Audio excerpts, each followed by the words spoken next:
Bonjour à tous, bienvenue sur le site traderlebitcoin.com. Nous sommes dans les tutoriels pour vous apprendre à trader et appliquer correctement nos services. Cette vidéo est faite pour vous apprendre à passer un ordre et surtout à exploiter correctement nos signaux. Donc il y a deux types de signaux, les signaux dits d'achat au prix de marché et les signaux avec ordre à seuil. Les achats au prix de marché, je vous envoie un signal en vous disant acheter par exemple du Bitcoin au prix de marché, ça veut dire qu'il faut acheter immédiatement une fois le signal reçu. Donc là c'est très simple, vous allez sur le Bitcoin, vous cliquez sur acheter. Donc vous voyez, vous allez acheter du Bitcoin au prix de marché, là en l'occurrence il est à 15 536. Vous notez votre montant d'investissement, en général je le calcule pour vous pour une perte acceptée de 100 $, donc après à vous d'investir la somme qui correspond à votre capital, donc d'adapter la perte à la perte acceptée de votre capital, donc par exemple 400 $. Et ensuite vous cliquez sur ordre d'ouverture, tout simplement.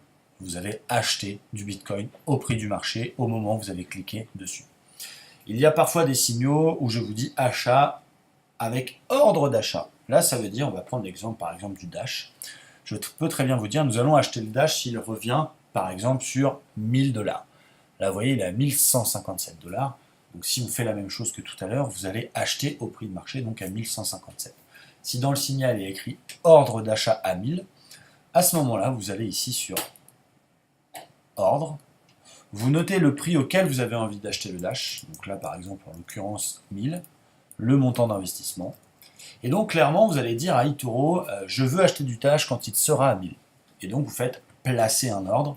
Et donc, lorsque le Dash reviendra sur les 1000 $, votre ordre sera automatiquement exécuté. Voilà comment il faut dupliquer nos signaux. Donc, soyez très vigilants. Parfois, il est écrit achat au prix de marché, et c'était le premier exemple. Parfois, il est écrit ordre d'achat, et donc il faut faire cette seconde option. J'espère que ce petit tutoriel était clair. Je vous souhaite à tous une excellente journée, et je vous dis à très bientôt.